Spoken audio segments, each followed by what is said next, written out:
दोस्तों नमस्कार। अगर आप राजस्थान बोर्ड कक्षा 12वीं के विद्यार्थी हैं तो आपके लिए लेकर आ गया हूँ हिंदी का पेपर, जो कि आपका 24 मार्च को होगा। पूरा पेपर यहीं आएगा, तो वीडियो को अंत तक देखना ताकि आपके अच्छे नंबर आ सकें। तो दोस्तों, आपने ऐसे फर्जी वीडियो बहुत सारे देखे होंगे जिसमें आपको पेपर लीक के बारे में बताया जाता है, लेकिन आपका पेपर कहीं पर भी आपके बोर्ड एग्जाम में देखने को नहीं मिलता है। तो आप ऐसे फर्जी वीडियो के चक्कर में ना पड़े, और जो मैं ट्रिक बता रहा हूँ उस ट्रिक को अगर आप फॉलो करेंगे तभी आपके अच्छे नंबर आएंगे, वरना आप ऐसे फर्जी वीडियो के चक्कर में पड़ोगे तो फेल हो जाओगे। ठीक है, तो बताते हैं आपको कौन सी ट्रिक है जिससे कि आपका ये पेपर होगा 80 नंबर का, और 80 में से आपके 70 प्लस नंबर आ जाएंगे। माना कि अगर 20 नंबर स्कूल से भेजे जाएंगे तो 90 प्लस नंबर आपके आ जाएंगे, अगर आप इस वीडियो को पूरा देखते हैं तो पूरा देखना वीडियो को। हम बताएंगे आपको किस तरीके से आपको बोर्ड एग्जाम में लिखना है। चाहे कैसा भी पेपर आए, आप मेरे बताए हुए तरीक़ों से लिखोगे तो आपके बोर्ड एग्जाम में बहुत ही अच्छे नंबर आएंगे। ठीक है, तो यहाँ पर देखिए खंड ए में आपका आएगा बहुविकल्पी प्रश्न, जिसमें लिखाएगा अपठित गद्यांश को पढ़ करके वस्तुनिष्ठ प्रश्नों के उत्तर लिखने हैं। ठीक है, तो यहाँ पर आपको अपठित गद्यांश दिया जाएगा, तो आप इसको पढ़ना चाहो तो पढ़ लेना, और नहीं पढ़ना चाहो तो कोई दिक्कत नहीं है, आप सीधे डायरेक्ट इस क्वेश्चन पर जाना। ठीक है, पहले क्वेश्चन पर जाना और इसको देखना है पुस्तकालय की सबसे बड़ी उपयोगिता क्या है। इसको पढ़ करके इसमें ध्यान से देखना है पुस्तकालय की सबसे बड़ी उपयोगिता क्या है। तो यहाँ पर देखिए इसमें दिया गया है कि पुस्तकालय से सबसे बड़ा लाभ ज्ञानवर्धि होता है। तो यहाँ पर देखिए इसको बहुत ही सिंपल तरीका है, आपको आता होगा, अगर नहीं भी आता है ना तो मैं आपको बता देता हूँ। तो इसकी सबसे बड़ी उपयोगिता यहाँ पर क्या हो जाएगी, देखिए यहाँ पर ऑप्शन क्या दिए गए हैं। ऑप्शन दिए गए हैं मनुष्य का मान बढ़ाने के लिए, मनुष्य की ज्ञानवर्धि के लिए, राजनीति का परिचय देने के लिए, भूगोल का परिचय देने के लिए। तो पुस्तकालय में देखिए क्या होता है, यहाँ पर देख लिए, मैं बता देता हूँ आपको। यहाँ पर सीधा दिया गया है ज्ञानवर्धि के लिए, फर्स्ट में दिया गया है ज्ञानवर्धि, तो इसका आंसर हो जाएगा ज्ञानवर्धि। तो यहाँ पर आपका पहला आंसर बिल्कुल सही हो जाएगा इसका। ठीक है, क्वेश्चन नंबर 2 देखिए। क्वेश्चन नंबर क्या है आपका, मनुष्य के लिए पुस्तकालय का योगदान नहीं है। तो पुस्तकालय का योगदान क्या नहीं है, इसमें ऑप्शन दिया गया है पढ़ने की रुचि उत्पन्न करने में, तो ये बिल्कुल सही है, पढ़ने की रुचि उत्पन्न होती है भाई पुस्तकालय से। ठीक है, उपदेश और मनोरंजन के रूप में, और यहाँ पर देखिए यह है अवकाश के क्षणों में सच्चा साथ देने में, और दूसरा है अमानवीय बुराइयों को उभारने में। तो यहाँ पर देखिए क्या योगदान नहीं रहेगा इसमें, इसका आंसर बताते हैं हम आपको। मतलब कि आपके अपठित गद्यांश को ध्यान से पढ़ेंगे तो इसमें ये भी दिया गया है, दूसरा भी दिया गया है, और ये भी दिया गया है। इसमें द ऑप्शन आपका बिल्कुल भी, ये लाइन आपकी उसमें नहीं दी गई है। ठीक है, पैसेज में आपके। ठीक है, तो ये आंसर इसका बिल्कुल सही हो जाएगा, इसका योगदान नहीं है। ऑप्शन नंबर द बिल्कुल सही होगा इसका। इसी प्रकार से आप ये तीसरा, चौथा, पांचवा क्वेश्चन कर ही लेंगे।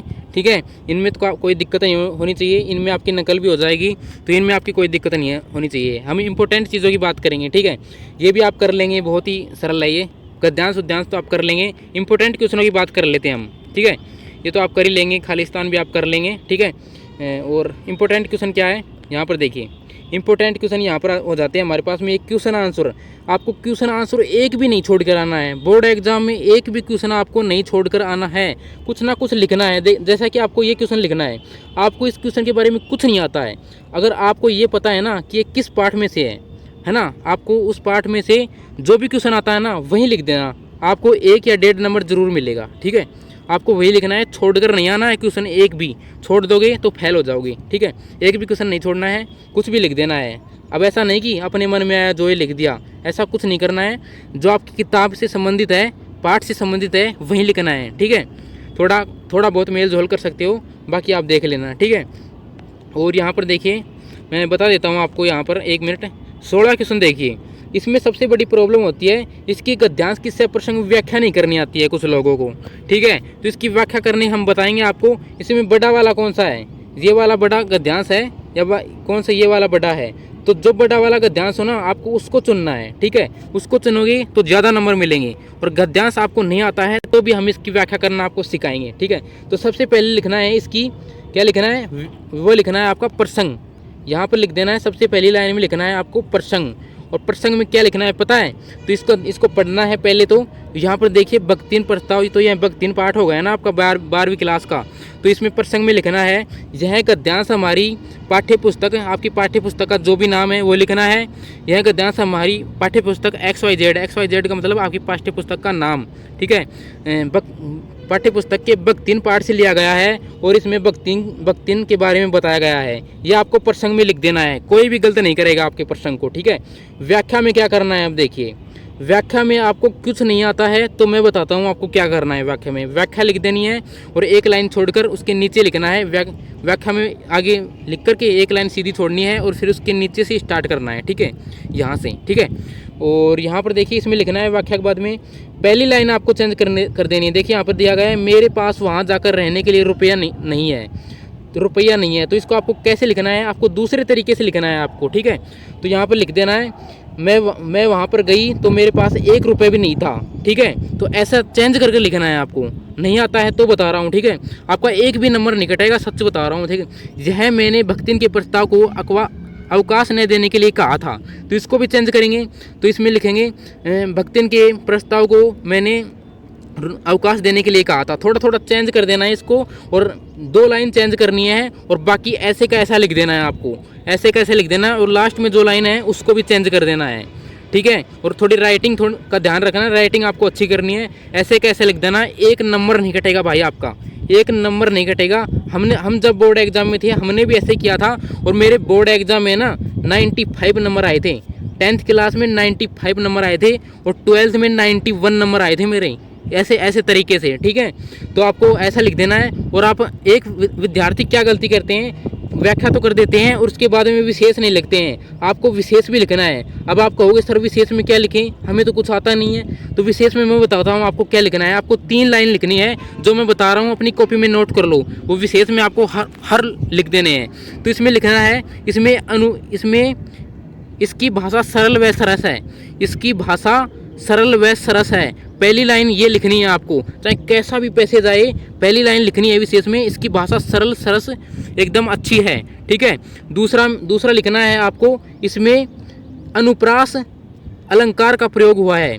चाहे प्रयोग हुआ हो चाहे नहीं हुआ हो, लेकिन आपको लिखना है अनुप्रास अलंकार का प्रयोग हुआ है। कोई नहीं देखता है कि अनुप्रास का प्रयोग हुआ है या नहीं हुआ है, वो टीचर देखेगा बच्चे को ये अनुप्रास भी आता है, क्या बात है, तो बस ये देखता है, ये देखना होता है। और तीसरी लाइन में लिखना है, आप 2 ही लिख सकते हैं वैसे, और तीसरी लिखना चाहो तो तीसरी में लिख देना, इसमें बहुत ही अच्छे शब्दों की भाषा का प्रयोग किया गया है और ये भाषा आपको बहुत ही अच्छी लगी, ठीक है। तीसरी लाइन की लिखने की जरूरत नहीं है, तीसरी थोड़ी गलत लाइन है, ठीक है। 2 ही लाइन लिख देने हैं आपको और आपको अच्छी तरीके से लिखना है, ठीक है। कोई नंबर नहीं काटेगा आपका, मैं बता रहा हूँ ना, ठीक है। मेरे नंबर आए थे, मेरे इंस्टा पर ID पर देखो आप जा करके, वहाँ पर 12वीं की क्लास में देखो यार, मेरे 91 नंबर थे। ऐसे तरीके से मैंने किया था, ठीक है। तो आपको घबराने की कोई ज़रूरत नहीं है, ठीक है। तो यहाँ पर देखिए निम्नलिखित विषयों में से किसी एक विषय पर निबंध लिखिए, ठीक है। तो यहाँ पर इनमें से कोई भी एक ले लेना है और इसमें फर्स्ट लाइन में आपको क्या लिखना है, प्रस्तावना लिखना है सबसे पहले, ठीक है। तो प्रस्तावना में क्या लिखना है, जैसे कि आपको क्या लिखना है, इसमें से सबसे सरल सा कौन सा है मैं देख लेता हूँ। यहाँ पर बढ़ता विज्ञान क्षेत्र, घटते मानवीय मूल्य, तो ये लिख देना है आपको। नहीं फिर चौथा ले लेना है, ये दूसरा और तीसरा सरल है, बाकी वो भी सिंपल ही है, लेकिन मैं चौथे वाले के बारे में बताता हूँ। प्रस्तावना ले लेना है और प्रस्तावना में राजस्थान के पर्यटन स्थल, घूमने के स्थल है ना, वो सभी लिख देने हैं। मतलब कि राजस्थान में घूमने का स्थल बहुत अच्छा है और वहाँ पर ऐसे महल है बहुत अच्छे हैं और उन महलों में घूमने जाने पर पर्यटक बहुत खुश होते हैं। प्रस्तावना में आपको कुछ भी ठोक देना है, 4-5 लाइन, ठीक है। और उसके बाद में लिखना है राजस्थान के पर्यटन की विशेषता और राजस्थान के, और दूसरे में आपको लिखना है राजस्थान के पर्यटन की विशेषता, और तीसरे में लिखना है पर्यटन पर यात्रियों का आवागमन, और चौथे में लिखना है आपको राजस्थान के पर्यटन स्थल पर यात्रियों की संख्या। ऐसा कुछ भी लिख देना है, ठीक है। और उस पर ठोक देना है, अच्छे तरीके से ठोकना है। और लास्ट में लिखना है आपको उपसंहार, और उपसंहार में भी आपको अच्छे तरीके से ठोकना है। बस इसमें 5 लाइनें लिखनी है उपसंहार में, और बीच के होते हैं ना उसमें अधिक लाइन लिखनी होती है, ठीक है। तो उपसंहार में भी आपको अच्छे तरीके से ठोकना है।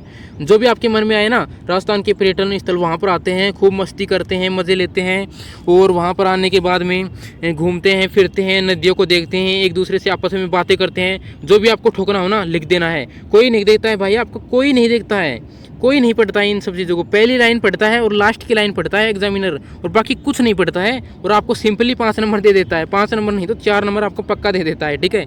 अगर आप इंटेलिजेंट स्टूडेंट हो तो आप कर ही सकते हो इसको। और भाई मैं बता दूं ना आपको, मैंने कुछ भी नहीं पढ़ा था एग्ज़ाम में। हिंदी के पेपर में तो विशेष तौर पर कुछ नहीं पढ़ा था, बस मेरे को पाठ का पता था, इस पाठ में ये चीज़ है, तो इस पाठ में ये चीज़ है, इस पाठ में भक्ति ने ऐसा किया और उस पाठ में इस कवि ने ये किया, बस ऐसा कुछ याद था कि उसने आंसर कुछ नहीं याद थे और इसलिए मैंने एग्जाम में अच्छे नंबर प्राप्त किए। आप भी प्राप्त कर सकते हैं अगर मेरी द्वारा ट्रिक को फॉलो करते हैं। मिलते हैं नेक्स्ट वीडियो में, तब तक के लिए जय हिंद, जय भारत, वंदे मातरम।